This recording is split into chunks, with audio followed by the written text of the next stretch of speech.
everybody. Thank you all so much for joining me this morning on what I think is considered early for this group, right? 9 a.m. after a Saturday night. So thank you for making the effort to be here. Today's session is not about becoming a generative AI master. It is about understanding where it's useful so that you can make better decisions about your time, your team, and your audiences. I'm Jen, the Director of AI Strategy and Integration at Capacity. Capacity is a marketing consultancy that exclusively serves the arts and culture sector. We support over 300 organizations a year through digital advertising, email, content, analytics, SEO, and AI. My work sits at the intersection of creativity and systems. I help arts and culture organizations adopt AI not just to move faster, but to make smarter, more strategic decisions about where to focus. Generative AI is driving massive transformational shifts. Shifts in how we create, shifts in how we communicate, and shifts in how we connect. But instead of running out to master every new tool, I want to invite us to take a step back and see this moment not as a technical challenge, but as a strategic inflection point. Okay, how many of you are having conversations about your AI strategy? Okay, lots of hands. How many of you are having similar conversations about your internet strategy? Right. We're not talking about our internet strategy anymore because it's not a strategy. It's a foundation. It's the infrastructure that enables our work, and AI is heading in the same direction. AI isn't a channel or a tactic. It's a new way of working. And in the next 5 or 10 years, it's going to feel as ordinary as checking your email or surfing the web. So today, I want to offer you a compass, a way to understand what generative AI is really good at so that you can use it intentionally. At Capacity, we believe in human-driven AI. Arts and culture are human, and AI usage needs to reflect that. AI is a really powerful partner that can do basic tasks like editing copy and streamlining information. But it's also a thought partner that can explore strategy, offer perspective, even spark new ideas. But at the end of the day, the human behind the tool is responsible for how it's used. That means thoughtful, specific inputs, addressing bias, checking for accuracy, and using it ethically. AI should never replace human creativity or critical thinking. It should enhance them. We want to help arts administrators and artists expand the reach of the arts, not replace the people doing the work. So everything that I'm sharing today builds on that foundation. AI as a collaborator and not as a replacement. Okay, before we dive into the workshop, I do want to acknowledge that AI is complicated. There are some real tensions, tensions around ownership, tensions around labor, and tensions around truth. While I can't solve all of these problems, we can help mitigate some of the risk. For example, if you are in a chat and the conversation topic changes, don't stay in that same chat because every time you hit enter, these tools process everything that came before. If you open up a new chat and start your new conversation, it's going to be less compute load. Or simply don't ask it to imitate a live artist. Right? Ask for inspiration instead. If you wouldn't just steal something that was copyrighted, don't ask these tools to do it either. We don't need to pretend that AI is good to recognize that it's here. What we do need is a shared sense of ethics and the courage to guide and question the tools that we use. Today, we are going to focus on 6 things that generative AI does really well. For each one of these things, I'm going to explain what it is. We're going to look at a few examples, and then you're going to try it yourself. So if you have your computers, open them up, and in just a minute, I'm going to give you a link that you can go to follow along with me. I should also mention that for today's examples, I'm going to use ChatGPT. But if you prefer Claude or Gemini or Copilot, that is absolutely fine. All of the major LLMs or large language models have the same capabilities. So it's really about the capabilities and not the brand. I also want to show you how I approach prompting. Every single prompt that I write includes 3 things: context, task, and resources. For context, I always give the tool a role and I explain why I'm asking. For task, I'm really clear about what I want from the tool and the format that I want it in. And then resources is additional information. It could be background, it could be constraints, it could be brand voice or past learnings. If the output that I get back from these tools isn't good, I don't just assume that AI is bad. I assume that I need to give it a clearer task or better context.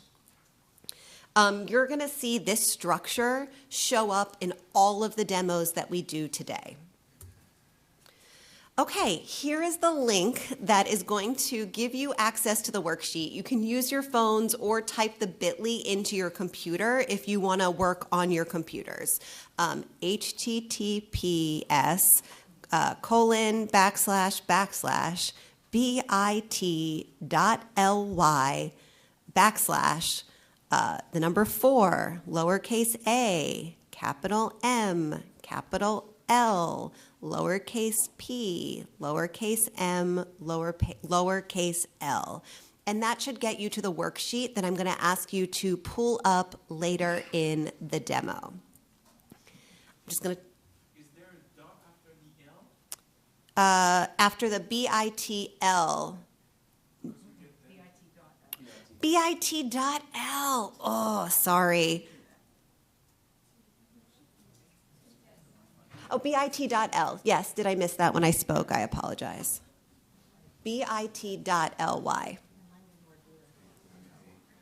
It is not working, the bit.ly link. Awesome. The QR code does work. So if you get it on your phone, you can then email the URL to your computer. And I apologize for that.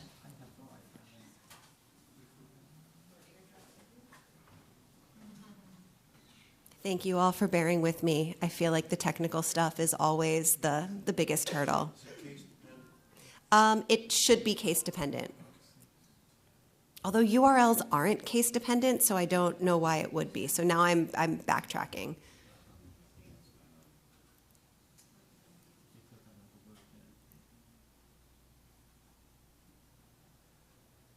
I'm just going to pause here for an extra second to give people a minute.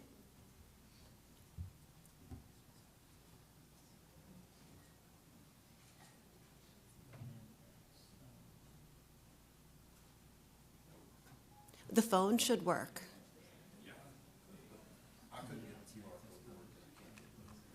Christopher, can you help him get access? If anybody else needs help, right there in the hat. If anybody else needs help getting access, you can raise your hand, and Christopher, our president and CEO, is more than happy to help you. He'll be my lackey today.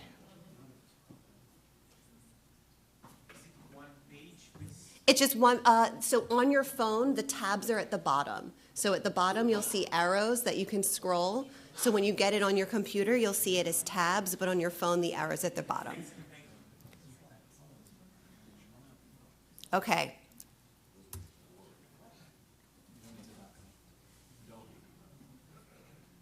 Okay, let's do it. Let's talk about the 6 things that generative AI does really well. The first thing that AI does exceptionally well is gather, organize, and explain existing information.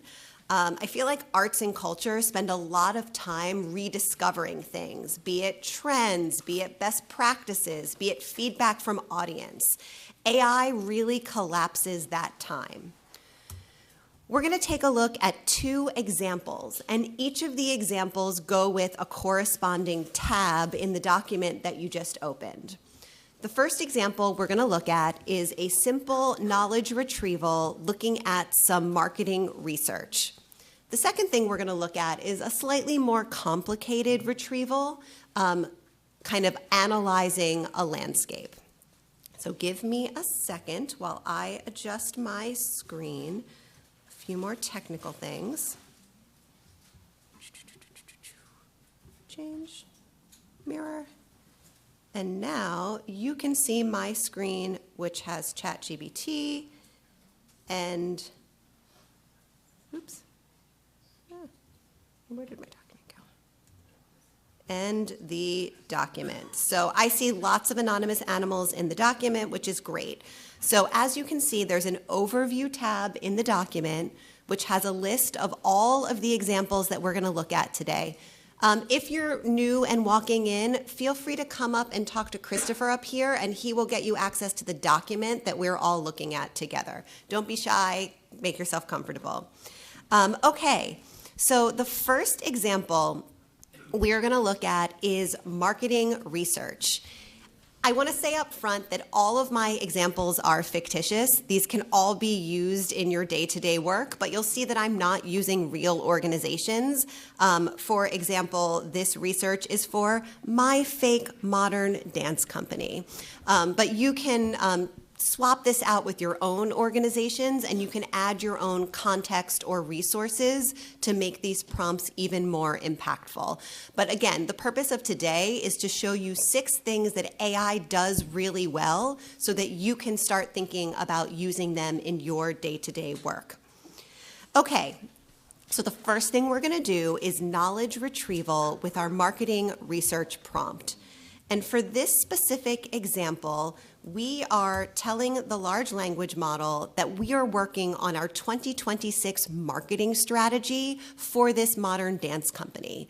So I want to look into any research that's going to help influence that strategy, specifically from 2025. I told it how I wanted it to output all of the research, and in literally a matter of seconds, I have a list of research study and trends reports. It's really important that you don't take anything it gives you at face value, that you use your brain to review all of the output. So for example, this first study it's giving me is a JCA Performing Arts report.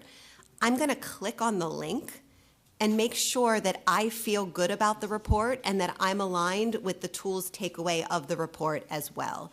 So it's a great way to very quickly give you access to information where you would have been searching on Google, opening up different tabs, thinking through lots of links. Very quickly, it's surfacing information for you. Once you get an output, that is not the end of prompting. You then review it and iterate. So, for example, I might ask, I'm going to say, rank this list based on a rubric of which studies will be most impactful as I plan my season. Output a chart including columns for report, takeaway, biggest takeaway, and why impactful. And again, It will give you any answers. You can ask it why it pulled certain reports. You can ask it questions about a report. In this case, I asked it to rank it based on what it thinks would be most impactful to my marketing strategy. And it created a little rubric where it's going to tell me in a second what's in that rubric, or at least it should.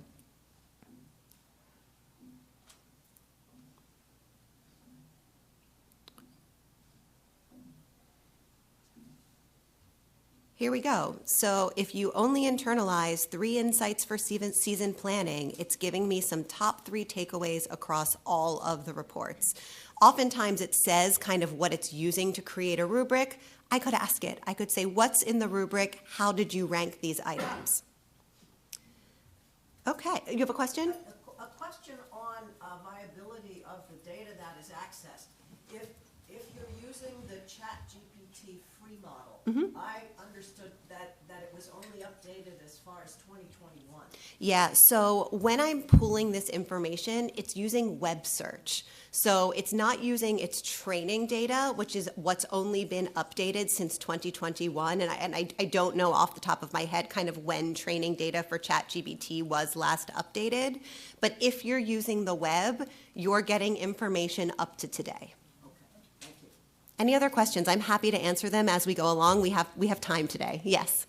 How much time do you recommend on spending on checking that it's accurate? Yeah, I think that depends on what you're using the information for. If you're using it directionally to influence something and you're not going to see a specific stat, or that's not the cornerstone of what you're doing, I think you can maybe be a little more fluid and directional. If this is the research that is going to be the cornerstone of your marketing strategy, you better not only check that research actually exists, but maybe read through it yourself. Maybe pull it again, put it in the open up a new chat, put it in again, double check that you're getting the same thing. One thing I should say is that ChatGPT, and really all of these models, while they remember some things about you with selected memory, when you start a new chat, you're getting a fresh perspective. So sometimes if I'm in one chat and kind of something maybe feels a little biased or directional, you open up a new chat, you start again, and you essentially get fresh eyes.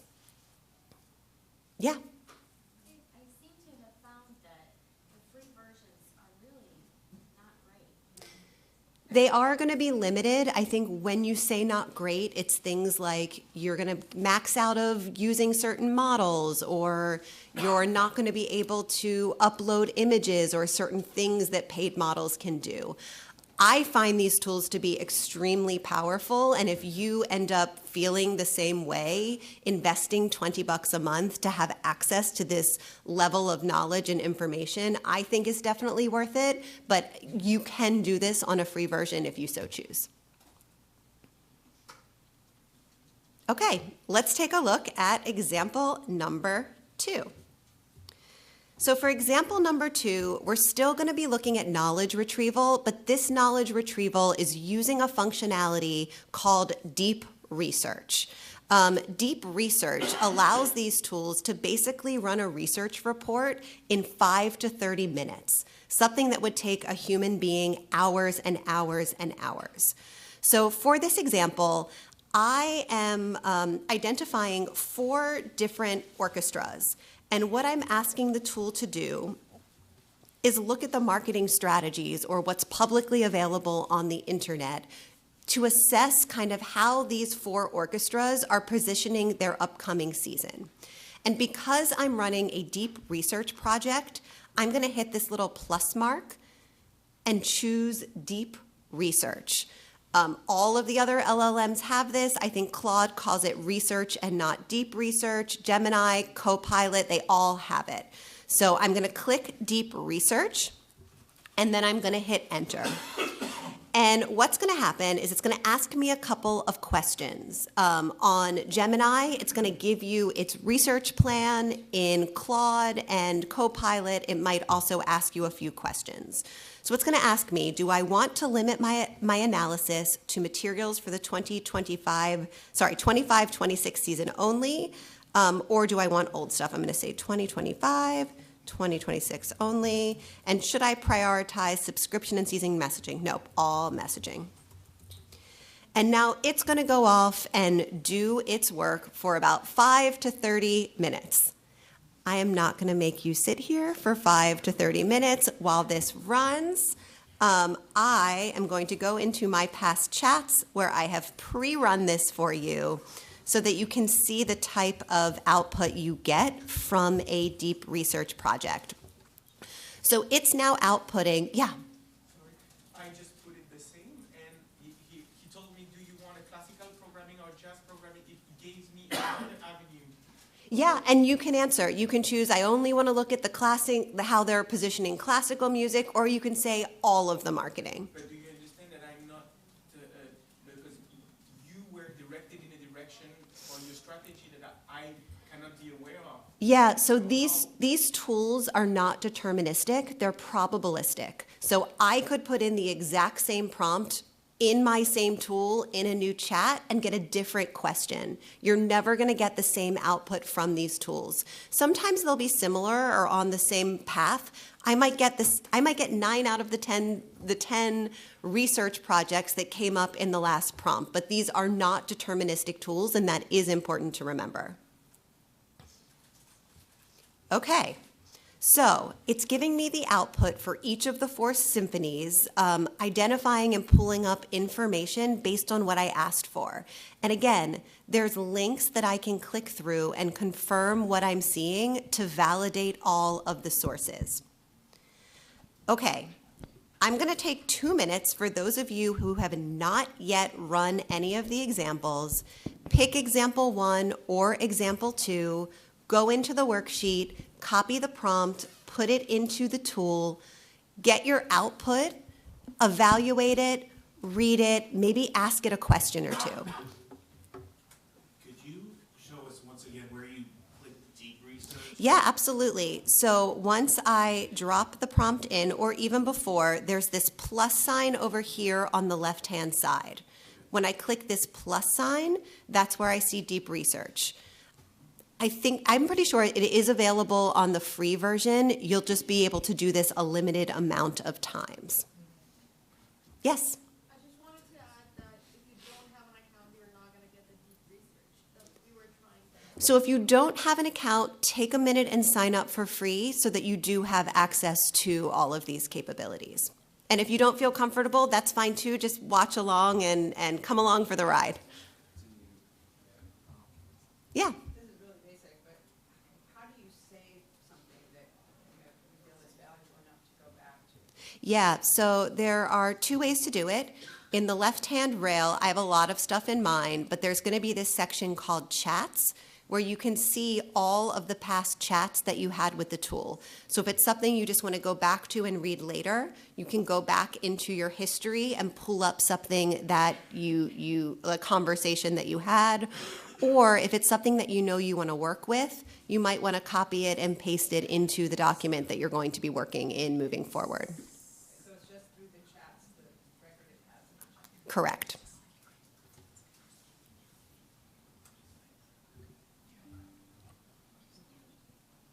Okay, let's take a look at the second thing generative AI does really well.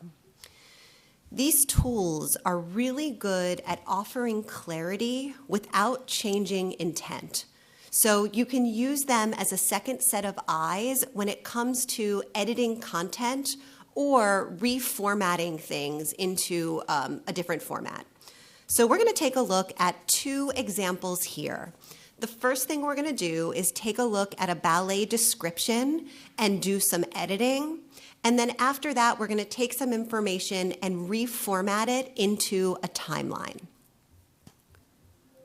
So we are going to go back into our example doc, tabs 3 and 4, and we actually have 2 examples in example number 3. So the first thing I'm going to do is take a description for the Sleeping Beauty ballet, and I want a really clean edit. I want it to take a look at what I've written and make it MLA compliant.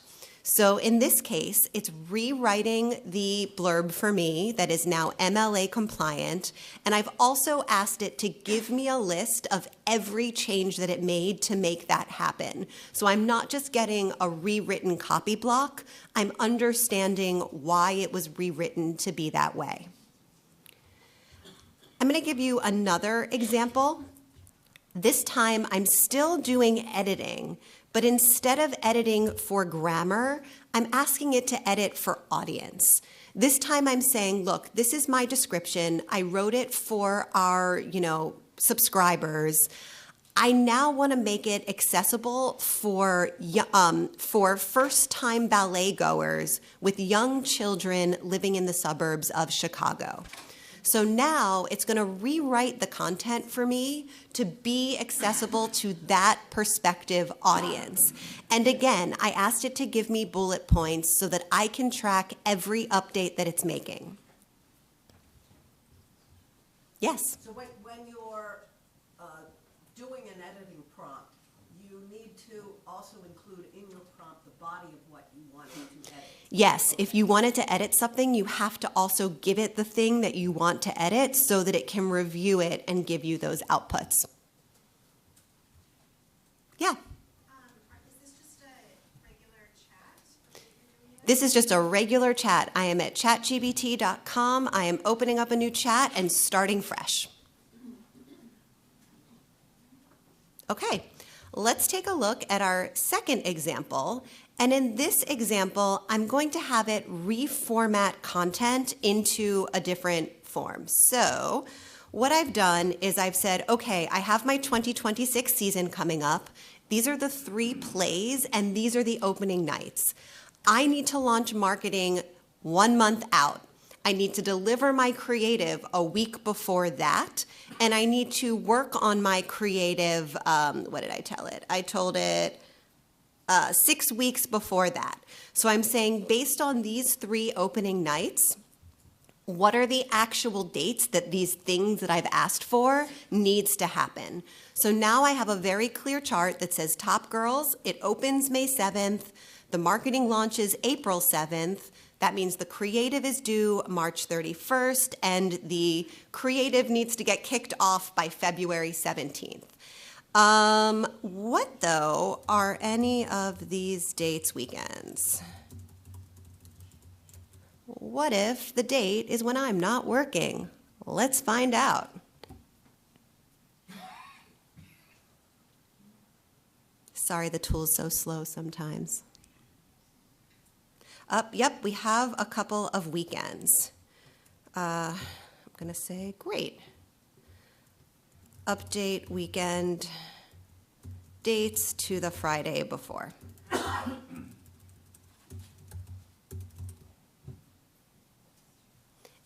And now I have a marketing calendar that's ready to go based on the logic and constraints I gave it with actual dates without me having to look at a calendar and go 1, 2, 3, 4, 5, 6, 7, 1, 2, 3, 4. We've all done it, right? A lot of times. So this is a great way. Again, double check. I spot checked this last night, so I know that these dates are accurate. These tools do make mistakes. They're not right 100% of the time, but I find that lately they're right like 90% of the time. So don't fall back to them, but like you can use these as really strong partners. Okay, I'm gonna give you another 2 minutes to choose one of these prompts and run it yourself. You can do, yep. Yeah, if you come up to Christopher right here in the front row, he can get you access to that tool. And if anybody else comes in late, just send them to Christopher. It's nice to have an administrator, assistant / president sitting in the front row. Yes? It's a question about ChatGPT. Yeah. Can I tell it, like, through all the chats we wrote since 1 year, could you give me the answer? You absolutely cannot. Every time you open up a new chat, it's looking at you with fresh set of eyes. It does, if you have it turned on, it can remember pieces of memory, and you can say, remember this. The only exception to that in ChatGPT is this capability called projects, which we're not really talking about today, but if you open up your left-hand rail and you see this section that looks like files, These are projects, and if you start a new project, it does have memory across chats within projects. So that's a great way. For example, you can see I have all of the board meeting slides I've done so that when our next board meeting comes up, I can start fresh and it knows everything I've already presented to the board and can help me then speak in my next deck with knowledge of the prior deck, so it's a continual story and not a fresh start each time. And I had another Yeah, yeah. question. If I'm looking for doing a new piece, Mm-hmm. and my idea is incredible, it tells me all the time I'm incredible, Mm-hmm. and does someone else that is chatting this will get could get my research? Is he having this information for itself and then make it public to the other users? Yep, so down here where your name is are settings. And within settings, if you go to data controls, there is this option right here called improve the model for everyone. If that is turned off, these tools will not, or ChatGPT specifically, but these other models do have similar versions of this, except for Gemini, where you can only do that if you have an enterprise paid account. But with ChatGPT and Claude, you can turn off improving the model for everyone, and the tool will not train on any of your chats. So I do recommend doing that if you have not done it. Yes? I'm curious about the company knowledge function that's within ChatGPT, and if that, you're saying that it doesn't always sort of pull from past chats and that sort of thing.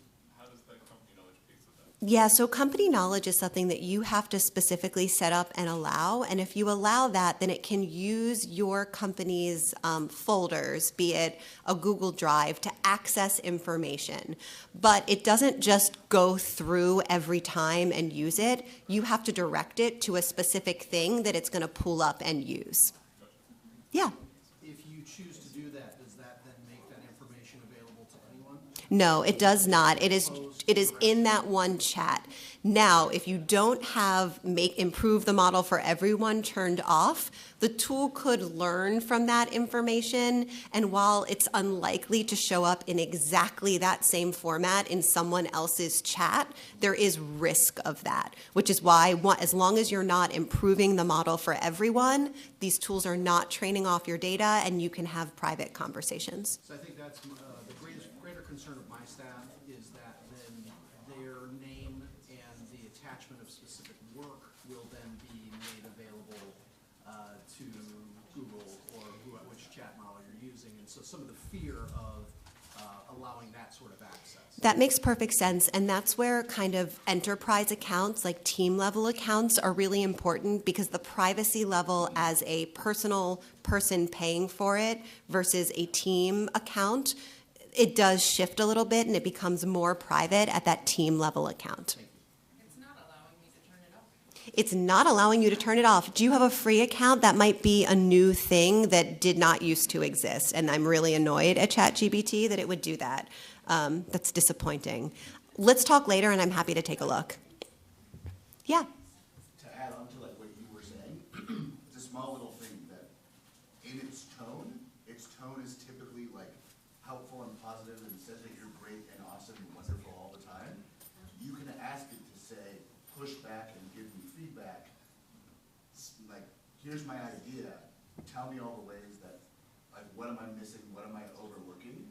And then it will change its tone from being like, great job, best idea ever, to here's 10, 15, 20 ideas that you might want to look into to improve that idea. That is absolutely correct. And the other thing you can do also in your settings in personalization is you can give it custom instructions where you tell it not to do it. And if you set instructions at the custom instruction level, anytime you start a new chat outside of custom GPTs, which we'll talk about later, it will hold true to that. So in my custom instructions, I say, tell it like it is, don't sugarcoat responses. So I get a slightly less happy, positive ChatGPT than a lot of other people do.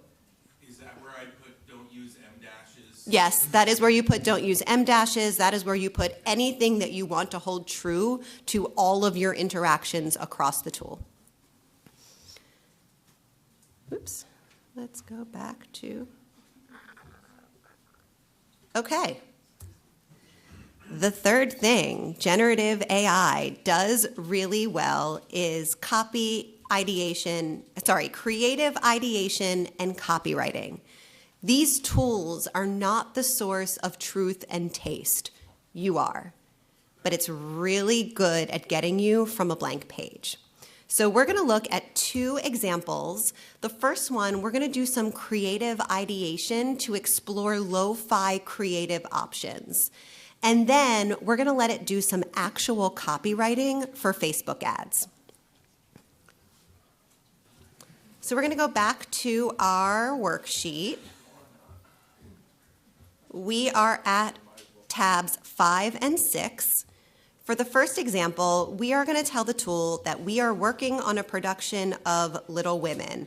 And I know this won't sound familiar to anybody, but we want to start marketing, but we don't have any creative assets yet. So this is the conundrum we're in this fake example that nobody in this room can relate to. I'm also telling the tool that we do not believe in AI-generated artwork. So all of the ideas that it's going to give me for lo-fi creative needs to be things that I can do myself. So again, giving it our context, task, and resources, in almost an instant, I have 5 ideas for lo-fi creative that I could do today without any creative assets. 4 lines, 4 sisters. What is it? A text-based graphic that introduces the sisters without any images. Simple background, 4 stacked lines. This gives audiences an entry point, even if they don't know the story well. Let's ask it. Number 4, what if people don't know the story at all? How will that land? So again, I just want to show you that getting the output isn't the end of your experience with these tools. You need to read it. You need to use your own brain and your own expertise to dig in. This tool is a thought partner. This tool is a collaborator. You are the expert, and you are the one ultimately responsible for anything that you do with it. So that is our example of using the tool for exploring creative options. Next, we're going to take a look at copywriting. So for this example, I have a scenario where Mahler's 6 is being performed.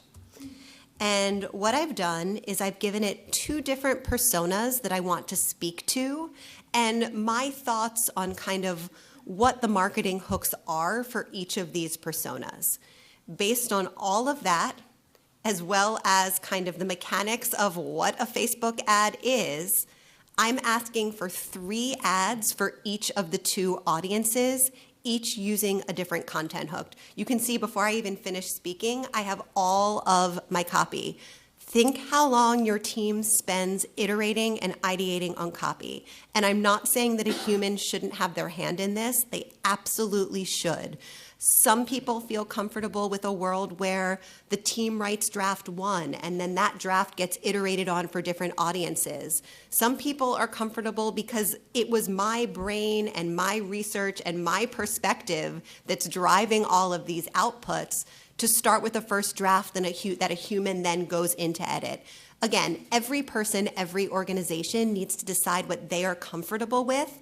But when you give the tools the information or enough information, you can get some really strong outputs. So, yeah. So AI would already know Mahler's 6. I told it what Mahler's 6 was. That's all in my prompt. So But it will have knowledge on it as well. But I said, this is the description of Mahler 6. Here are the audiences we're looking to reach. Here's what a Facebook ad is. Here are the personas we want to speak to, and here are the things I think will speak to them. So if you're putting in an original work, you do need to put in a description. Yes. Work, right? Mm-hmm. So that's copywriting that you put in first, right? Yes, or ideating with the tool to get to that description is also an option. So even if it knows nothing, you can tell it what you know and say, here's what I think, and iterate to get that initial description as well. Thank you. Cool, let's take a look at some of the ads. The first one is for a returning visitor, and this is a Mahler loyalist and a serious listener. And the hook here is the piece as an interpretive decision, not a replay. Mahler 6 does not forgive caution. Movement order matters. Hammer blows matter. Structure tension is everything. This is a reading that makes choices and lives with the consequences. Mahler 6 with conviction. Get tickets. Not my favorite, but like it's a starting point. Let's scroll down a little.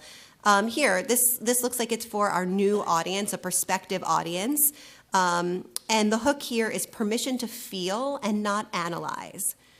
You do not need to know Mahler. You do not need to prepare. You only need to show up and let the music do what it does. You belong here. Buy tickets with confidence. So again, this may or may not be the ad that goes live on your Facebook page, but it definitely gives you a start. It definitely gives you direction, and it helps get you from that blank page moment. I'm going to give you 2 minutes. Take a look at one of the last two creative ideation and copywriting prompts and try it yourself.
I know that this is a dense session, so I put in a 7th inning stretch.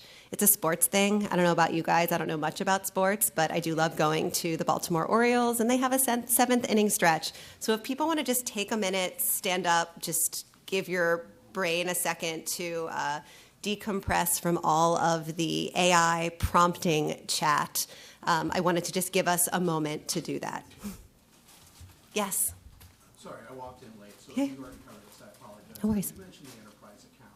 So what we're talking about is something that then, I can repeat the question right after he says it. sorry, I thought they were breaking. No worries, no worries. Can you explain a little bit, though, the nuts and bolts of how I would go about that in terms of establishing that for my organization? Yeah, so on chat, you know what, I don't know what the URL is, but if you Google ChatGPT account, or I can take a look with you, there's the option to sign up, and you can sign up as a personal account, or you can use your work email and create an enterprise Teams account. And there's actually a nonprofit discount, so it ends up being about $20 a month per team member to have access for that account. And I'm happy to talk to you about that after. And again, I apologize. No, for no. being late. You were using chat as the model that are you opposed to Gemini? Nope, I'm using chat as the model just because that's the model I'm choosing to use. Gemini, Copilot, Claude, they all have the same capabilities at this point, and there are some nuances and reasons why you might want to use one over the other. But high level, they all have the same capabilities, and it does not matter which one you use. Yes? I came in late too. How are you getting it? So it's on your. Yep, come right up here and talk to Christopher. He'll get you access to the worksheet. If you're coming in late, come talk to Christopher. He'll get you access to the worksheet that we're all using. Any other questions during our 7th inning baseball stretch? Yes? I use AI a lot to graphic design. Are there other graphic design specific platforms where AI is maybe better than other? Yeah, so Gemini has actually seen some huge advancements with their Nano Banana model. So I definitely recommend taking a look at Gemini if you're doing kind of graphic work. But also within the Adobe suites, there are capabilities kind of within the actual design tools. There's some new graphic capabilities that I would definitely recommend looking at first as well, especially with basic things like image expanding and cutting things out, kind of the tools that you're already using rather than using a large language model, especially for designers.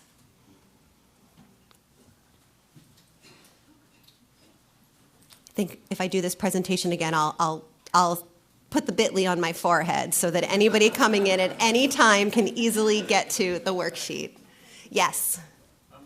One thing I found when I've been using AI, if I put in like a big prompt with like lots of different sections, it seems like some of the like later parts of it don't always get fully covered, and so I've started like breaking it out into chunks. Like the last prompt you did with all the different personas and that sort of thing. Is it a difference if you give it like everything all at once rather than like give you this persona first and then this one and then sort of building on it that way? So I think it depends on what you're doing. So if you're asking it to ultimately do one thing and everything you're giving it is context for that one thing, giving it everything together makes a lot of sense. Part of the challenge, and again, I don't know your prompt, so I can't speak specifically to it, but if you're asking it for different steps or different things within it, that might be where it gets a little bit lost.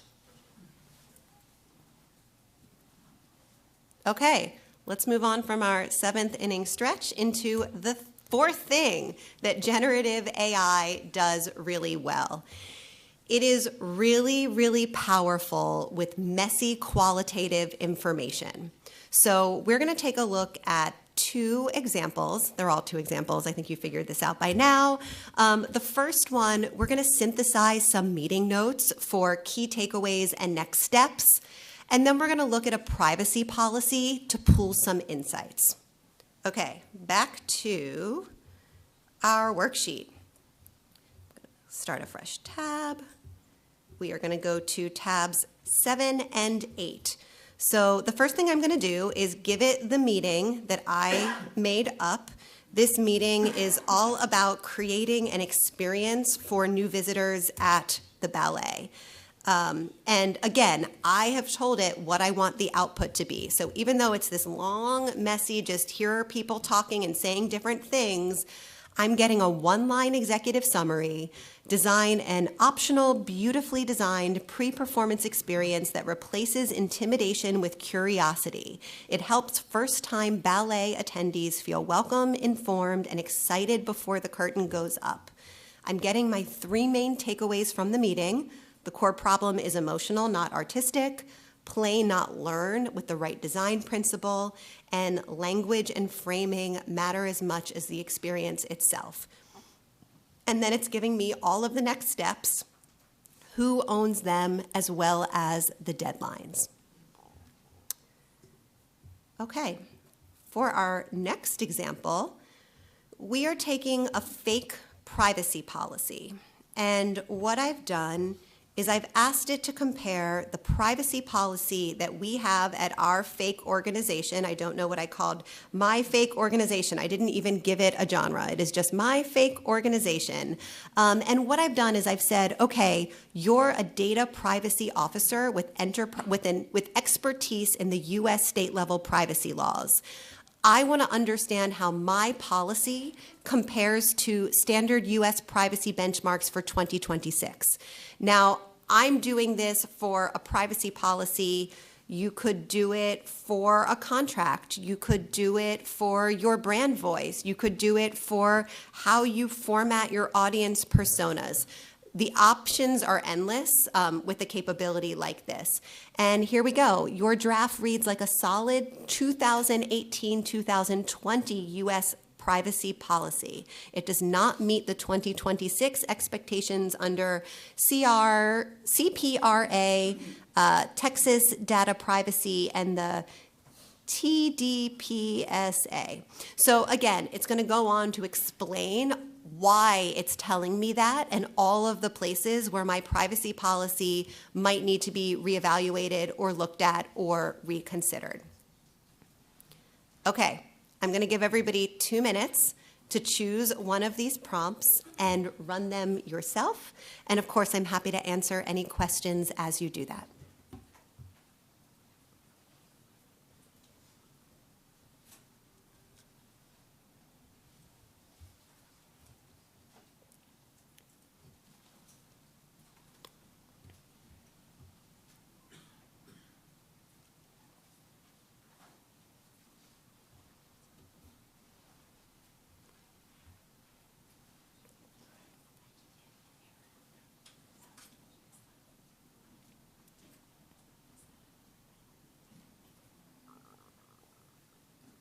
Yeah. Is there a specific reason or meaning behind the different symbols that you put in with your prompts or?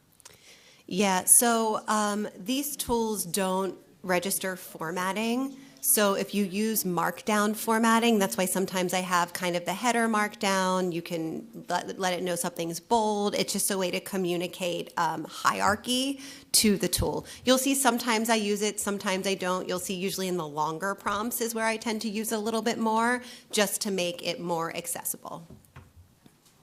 Great question. That does make perfect sense. Thank you, ChatGPT Voice.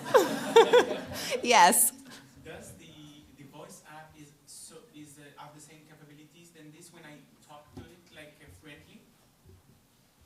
Hi, can you have the same capabilities to be friendly and follow kind of system level custom instructions? Absolutely. I can definitely be friendly and still follow those custom instructions you mentioned. Basically, I can keep things warm and approachable while also making sure I'm sticking to the behind-the-scenes guidelines you set. So yes, whatever behind-the-scene guidelines you set, these tools will listen to. How did I do that? So down here where I'm typing my prompt, to the right-hand side, there is a dictate button. If I hit dictate, it will record what I'm saying, and when I hit this check mark, it will give me all of the words that I've said. Or to the right of that is, I think it's called voice mode. It used to only be in mobile, but within the last, really within the last month or so, it is now on desktop as well. So you can use voice mode. If you click this, you can have a conversation back and forth with it. If you do it on mobile, on your phone, you can also enable video and you can show it things like, my printer's not working, here is what I'm seeing, please help, and it is very helpful. If we're doing tips and tricks, I'll give you one more. If you're typing in the chat box and you want kind of some space, if you hit the shift button, you can also create some space in your chat. So just one more quick little tip. Wait, so are you real? Or is this magic? I am real. I am real. You are not seeing the AI version of Jen.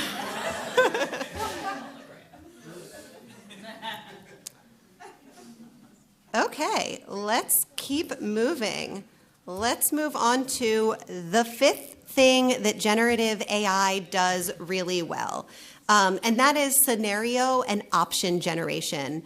I don't know about you guys, but I find that a lot of times I would maybe dig into something more deeply or think through different scenarios or options, but you don't have the time or you can't even think of any other ideas. This tool makes that really accessible because you can, with very, very low risk, explore different options or scenarios.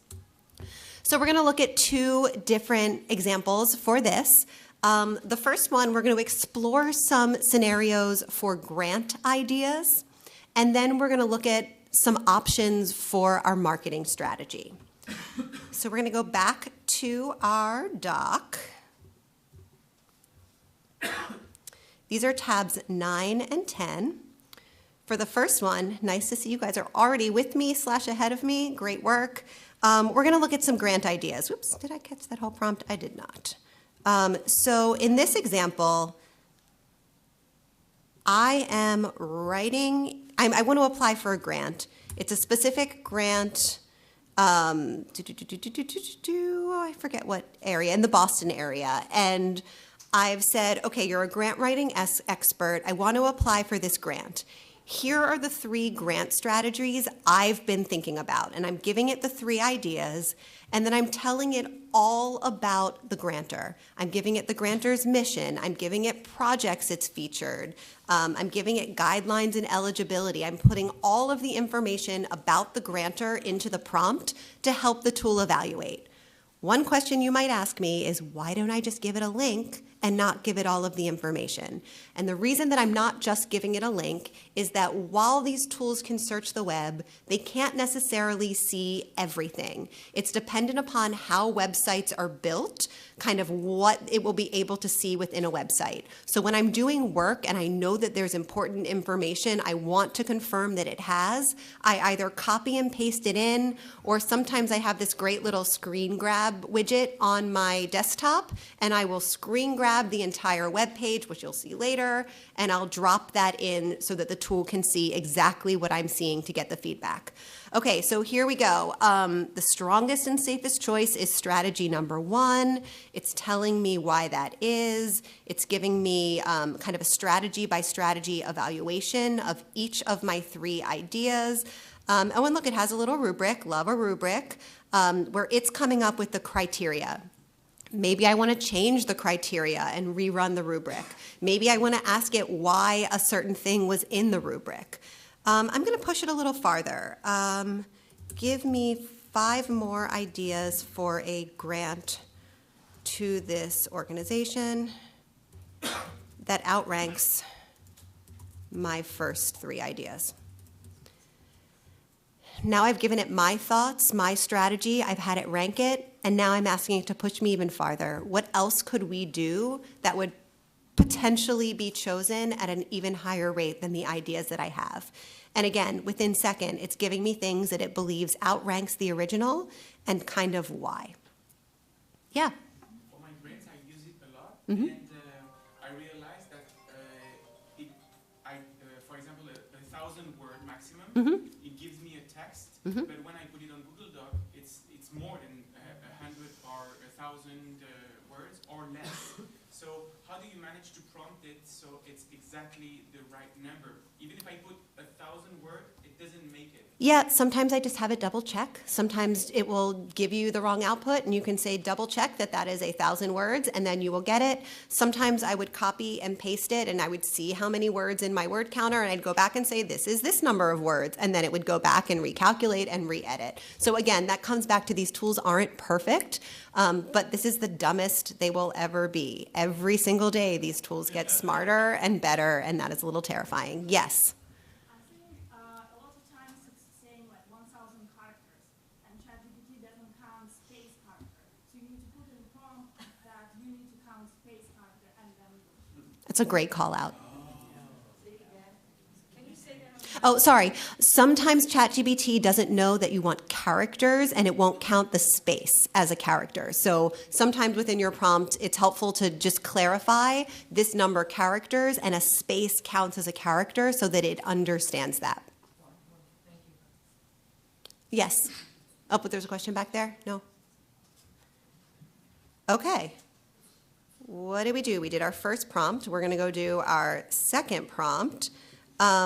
So for this next example, we're going to let ChatGPT generate the options from the beginning. And I will say this is probably a little bit of a, not anemic prompt, but if I was doing this for a real organization, I would give it a lot more information than what I'm giving it in this particular example. But I'm telling it that you're a strategic planning advisor for a mid-sized nonprofit arts organization. We're in our 10th season, but in the last 2 years, subscribers have significantly decreased because, well, in addition to that, single ticket buyers are purchasing much closer to the performance, which makes for a lot of last-minute fire drills and a lot of stress. So we want to find a way to drive ticket sales earlier for confirmed revenue. I know none of you are feeling this either. These are all fake examples that nobody can completely relate to. So here, I'm telling it kind of about the organization, limited staff, here's how we think about marketing, here's some constraints, here's some things we've tried. That section would be much, much longer if this was a real organization with a lot of context, a lot of resources about how you've tried to attack this problem.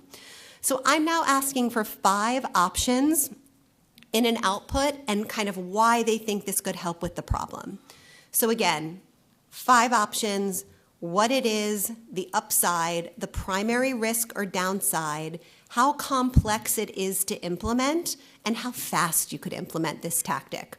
So again, if I was doing this in real life, I would dig into all of these options. I would give it a lot more context about what we've done, how we've marketed, etc. Okay, let's try it. You have 2 prompts to take 2 minutes to take one, put it into ChatGPT or the LLM of your choice and give it a try. And of course, I'll answer any questions while you do.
Absolutely.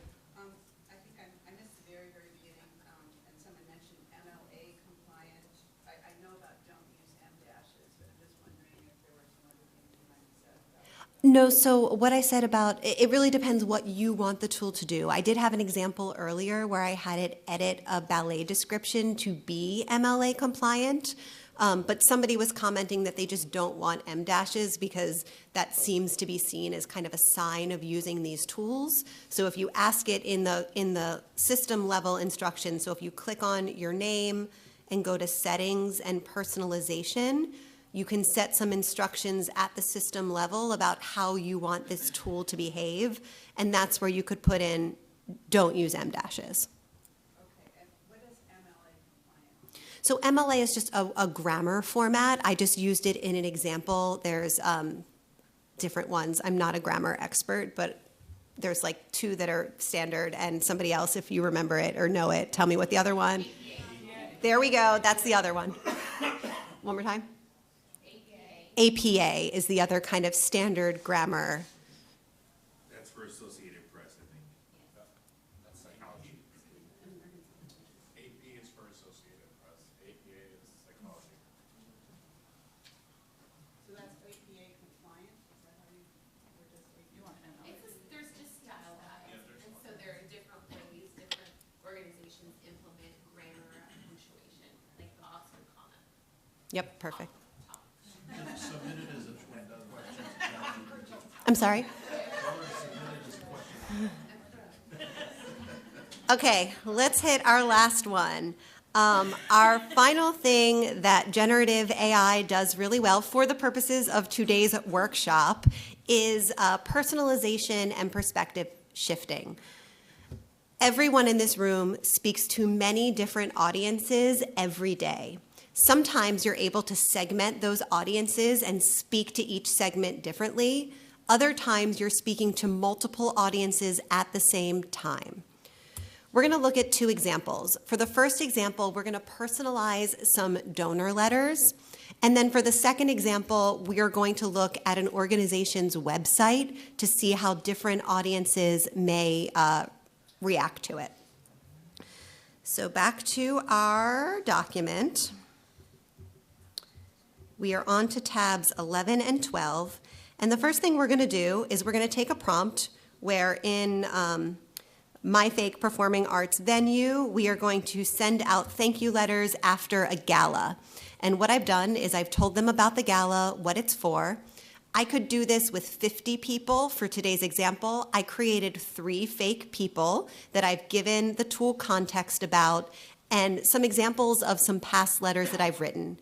And in a matter of seconds, I have personalized letters to my 3 donors that speak to them. So the first one is, thank you so much for being a part of our most joyful gala, from the packed dance floor to the surprise performances, including our students singing a Rodgers and Hammerstein medley. The night truly reflected the care and curiosity you always bring to our work. We would love to welcome you in an open rehearsal. We're so grateful for your continued support. So if we look up at Soren, I'm going to just do it here. He always has questions, so he's always paying attention. So it was personalized in a really subtle way. Let's look at the other 2 outputs. Thank you for helping make our biggest gala to date such a special celebration, the energy in the room, the full dance floor, the beautiful performances. I hope you'll join us for an open rehearsal. This one's a little less personalized, but you can see the point. The more information you give the tool on each person, the more it will have to work with. But a really fast way for a first pass at personalization, where again, the more context and details you give it, the more personalization you'll get in the output. And then for, well, not quite our final demo, our almost final demo, we have, we're going to take a look at a website. And in this example, you'll see that below is an image of the National Theater's US website. You're going to need to save this as a file to then drop it into the chat. But if you copy the prompt and drop in the image, I am basically saying, look, here are the 2 different audiences that are going to come to this website. I need you to help me understand what their first impression is going to be. What are some of the friction points that each one of these audiences might have? What is their motivation? What might they be thinking as they experience the website? So this tool is a great opportunity to see things from a perspective that's not yours. We are all so familiar with our art and our experiences that it's hard to imagine what somebody without that experience experiences when they come into your space for the first time or open up your website for the first time. This is a great way to kind of get that perspective. So here, what's working? Here's what's working. Here's some opportunities. It's talking about the visual. It's talking about the content. It's talking about the structure and the language. So these tools can really help you see from a different perspective. Okay, I'm going to give you 2 more minutes to try one of these last 2 prompts yourself.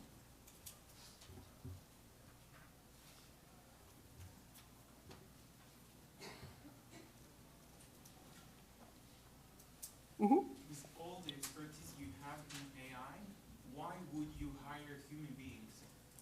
I think human beings are essential to doing any work. AI knows a lot, but it does not have the lived experience. It does not have the professional experience. It does not have the relationship kind of knowledge and ability that I have. I think AI is really powerful and can do a lot of things, but every single prompt I've put in, I've been the driver. Yeah. In this example, providing a screenshot versus just providing a link to the homepage?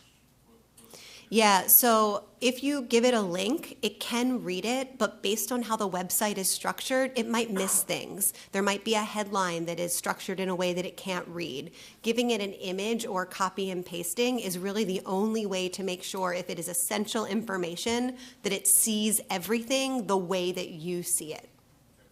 With the images, if it's reading a website from a link, so that it may not see all the images the same way, or It might not see the structure in the same way. It is seeing the way that website is visible to a bot, or to that specific bot, because it's also going to be visible in different ways to different bots. Or crawlers. Yes. No. How did you screenshot? Yeah, so I have this little widget up here that it's Go Full Page. I find it to be very helpful. I just click it and it just It has like my little Pac-Man, and it just copies the page, and then I can save it. Go full page is what I use. That does not mean it's what you need to use. Okay. Custom tools. Everything that you've seen today has been working because of the setup. I have thought through the scenarios, I have thought through the prompts. All of the prompts are quite thorough. But at some point, writing long prompts over and over again, every time you want to do something with these tools, becomes a friction point. And that's where custom tools come in. You can build custom tools. In ChatGPT, they're called custom GPTs. In Gemini, they're called gems. In Claude, they're called projects, and in Copilot, they're called agents, because why would people keep this simple? They're going to make it really confusing. Today, we're going to look at ChatGPT's custom GPTs, but you can build these custom tools that are embedded with pieces of your prompts, large chunks of your prompts. It will know what the tool is supposed to do. It will have the context. It will know what its task is. It will know what the output should be. It will have all of the resources, and all you need to do is put in the piece that you need to work with. So if you go to tab number 13, you'll see a custom tool I built, funny enough, to be MLA compliant, just to be funny given our current last conversation. So this tool knows what I want it to do. So if you go to slide 13, you only need to drop in the description to the tool, and it knows what its job is. It knows what the output should be, so it allows you to move a lot faster. The San Francisco Symphony has a tool like this that knows its brand voice, its main marketing outputs, so that it can have anybody in the organization output copy in the right tone and voice. The New Museum has a tool like this, but it has all of its internal proprietary market research so that the team can go in and pull up any data point. I've built so many tools like this. I'm trying to think of another really good one.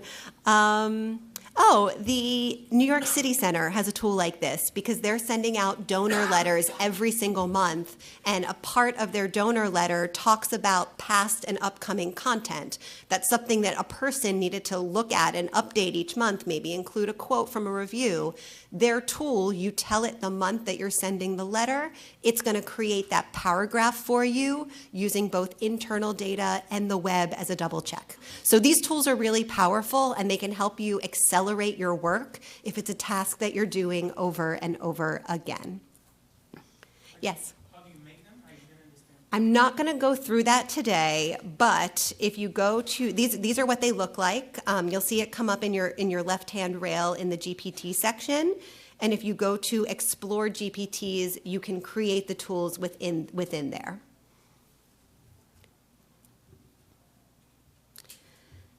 Okay. These are the 6 things that generative AI does really well. We've talked about all 6 of them. We've looked at examples. The last thing I'm going to do is give you guys 5 or 6 minutes to try one yourself. Think about something you do in your day-to-day work where AI could help you do one of these things. I'd love for you to think about kind of what your use case is, what the prompt could be, and start writing that out yourself. And of course, I'm here to answer any questions as you do that. Yes? Thank you for this session.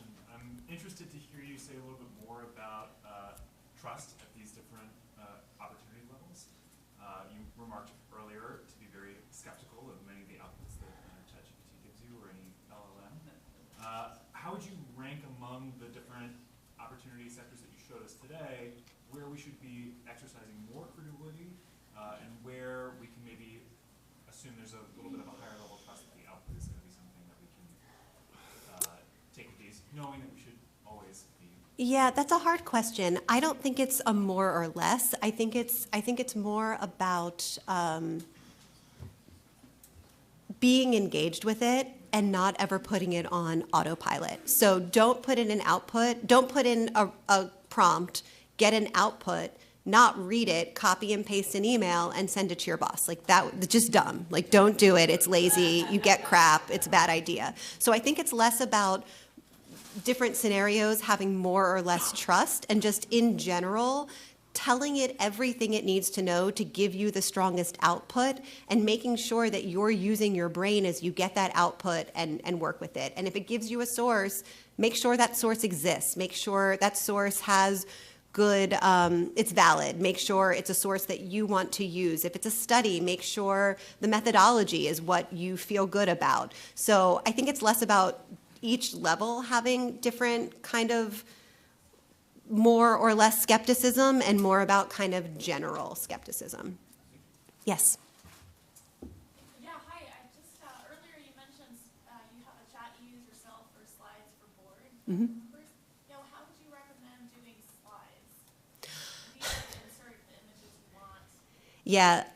So these tools will do that. I have not found that they're great at slides yet. It's something that I have found that what I do is I work with the language with the LLM to get my slides done, and then I take the language and actually put it into the deck. We're actually having that conversation internally at our company as we go through a brand redesign. I don't know if I'm allowed to say that, but I just did. So we actually just had a conversation of like, we have a brand deck. What tool can we use so that our team can more easily get slides into that deck? And we're actually going with a mix of using an LLM that maybe understands some of our brand templates and kind of how the information can be formatted, and then putting it in manually, because the PowerPoint tools are not great at holding brand, but they can do basic slides for you if you don't have requirements. Still a pain point. Yes? Two things. One, adding on to like what he was saying about like where do you trust. The more I've been getting into it, the way that I approach it and think of it is that AI is the smartest intern that like learns really, really quickly, but they have zero experience about the industry and zero experience about the task that you're giving them at hand. So if you say, I'm a performing arts center, give me some marketing material, then it can do that, but it's on to me to be like, oh, I actually need marketing material for a rural performing arts community in a town of this size, and it will shift and change based on the information. There's a lot of things that we just kind of take for granted when we're giving information that we assume that it knows, but it doesn't know any of that. So that's part of the reason that prompts get really, really long, is that you have to get very specific and detailed, as if you were talking to that intern that's never had experience day one, and you're asking them to do something. You have to provide that context to make sure that they kind of dial that in. And so like some of the custom GPTs, like I created like an advisory board, like a C-suite advisory board. So I don't take that as like, that's my CTO, but I can say that you have experience of a CTO for a performing arts center that runs at this kind of a budget, and then I can bounce ideas off of it, and then I can go talk to somebody that actually has experience, because confidence is not correctness, and so oftentimes ChatGPT and all the models speak with confidence, but that doesn't necessarily mean that it's 100% correct. And so that's what you kind of go through and make sure, because they might present something and say, yes, these purple walls and this pink ceiling is great, and you're like, well, that actually they're just both gray. Just because you speak with confidence doesn't mean that there's, and again, and also like kind of like what she was asking about slides, there's a lot of tools that you can kind of like link together to really get a lot out of this. Out of like one tool, like there's a like notebook LM, you can put video content in there, it will give you out like the transcripts in there, and then you can say, okay, here's 15 YouTube videos I'm interested in, give me the context of like what's the synopsis of this, use that, format that into a presentation. And once again, it's not 100% correct, but you can really like leverage some of this. Yep, those are all great points. Just because it is confident does not mean it is accurate, which again comes back to just read everything, use your brain. Yes? Hi, could you just briefly go over what you know about the pluses of the other AI tools, the Gemini that you mentioned? Yeah, so there are kind of four main LLMs, ChatGPT, Gemini, Claude, and Copilot, and it really depends on your use case and your organization. So for example, if you're on the Google Suite, Gemini might be the tool that makes sense for your organization because it is kind of tied into the same ecosystem. That's why a lot of kind of Outlook companies tend to choose Copilot, but ChatGPT has some advantages to Copilot. So there's a lot of nuance that's really organization specific. But I would say in general, all four tools have the same capabilities and would all get you a lot farther than where you are without any of them. Yes. Has Perplexity? I know that like all of them are built into Perplexity, right? Is that how that? Yeah, so Perplexity is more about search. It also does deep research. Perplexity is also an LLM. It's not really at the same capability level as some of the other ones, and we'll see how long it stays Perplexity. The other models are available within it, so you can pay the Perplexity subscription and get access to the other four models that you mentioned. I don't think so. I don't think so. No, I think Perplexity is its own model that searches the. It was built to be generative AI search is kind of how it started, and also has a deep research capability. Yes. Okay. I'm a brand marketing consultant, and I've found that over the past couple of years, every time our team meets with a prospective client, we are asked how we use AI. In practice for us, the creativity is coming from people, and it's largely a tool. Help me find a better three-word phrase, get rid of the water bottle in the photo, that sort of thing. But it feels like a kind of tricky question because we're being hired to think and write and design. So I'd love to hear your perspective, and maybe also wants to chime in, about what the people you work with are looking for when they come to you for support with these tools. Yeah, so I would say we're in a similar situation, right? We are a marketing consultancy, and we are, offering services to arts and culture organizations, and we're really upfront that AI, we believe, is a tool that's not going away, and it is a tool that is going to continue to see adoption. And we are all experts in our field that are driving everything we're doing, but where it makes sense to use these tools and these capabilities to accelerate our work, not to spend less time with the client, but to be able to do more strategic work, to be able to refocus on something else, to be able to do things that maybe we couldn't do before. So we really position it as a positive thing that allows us to think more deeply about strategy and maybe execute some things faster, but it means we can spend more time then on the learnings. Yes. So if you've covered this before already, I'm sorry, I came in late, but because all this stuff is, the AI things are based on language, one thing I would need help is a lot of numbers, such as building a budget sheet or creating budgets. Is how does AI support with numbers? Yeah, so 6 months ago, I would have said don't go near it with numbers. It has actually seen some huge advancements with things like that. It is particularly strong at pulling insights from data. It's never been great at like 2 + 2 = 4 and kind of basic math. But when you look at kind of a budget holistically and how things are allocated, it can be really helpful with kind of digging in piece by piece to each of the numbers and getting you to your assumptions with a why. Yes. That's fine. Either one. We'll do one and then the other. I was wondering if you have any resources we could use going out of this meeting for staying on top of the changes that are happening because they are progressing so quickly. Do you have anything like that? Yeah, you can follow us. We definitely stay up to date and make sure that the industry stays up to date. So that's one. I'm also a really big fan of the Marketing Intelligence Show podcast. They're a source that I use regularly, as well as the New York Times Hard Fork are two resources that I'm always aware of to stay up to date. Sorry, second one. Yeah, so this is just kind of building off the last few questions.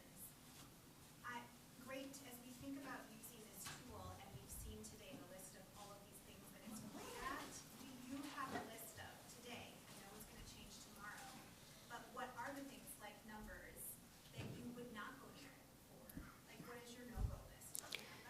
I do have a no-go list, but for some reason my brain is not like pulling it up for you quickly right now. It's good you are real. I am real. I am real. Brain does not compute. I do have a list. I can't think of the things that are on it right now because that's just not where my brain is on this Sunday morning. But I would say, let me get your information and I will get back to you on that one.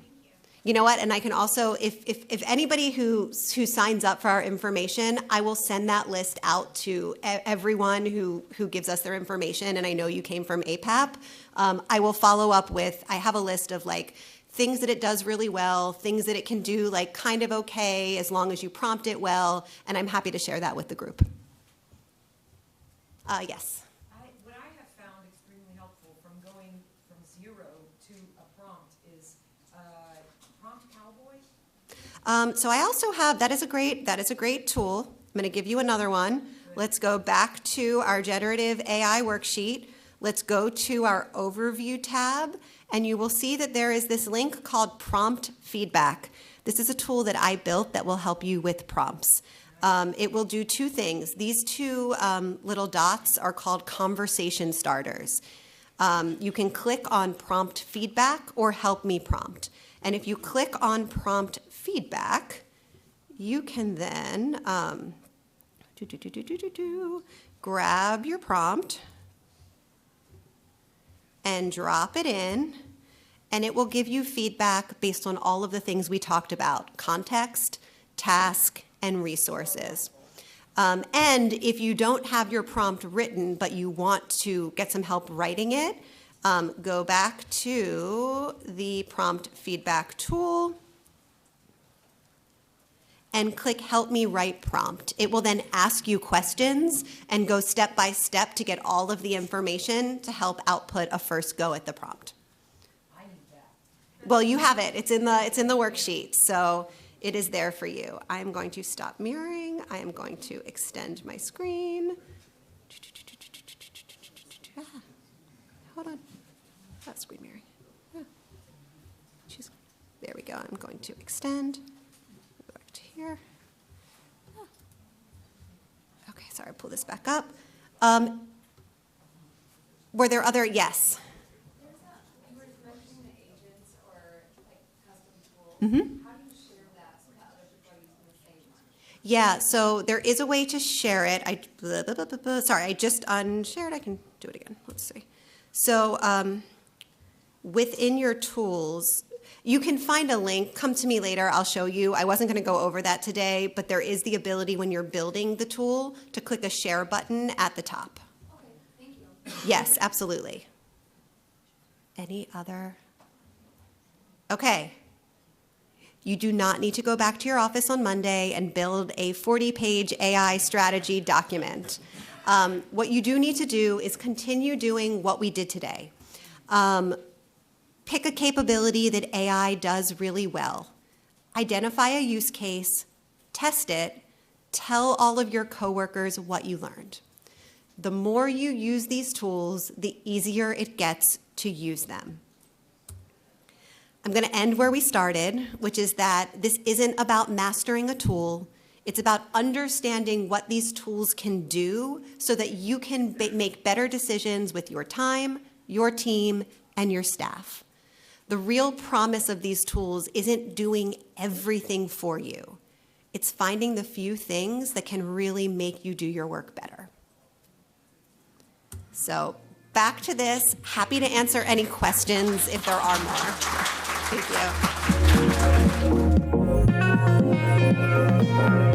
you.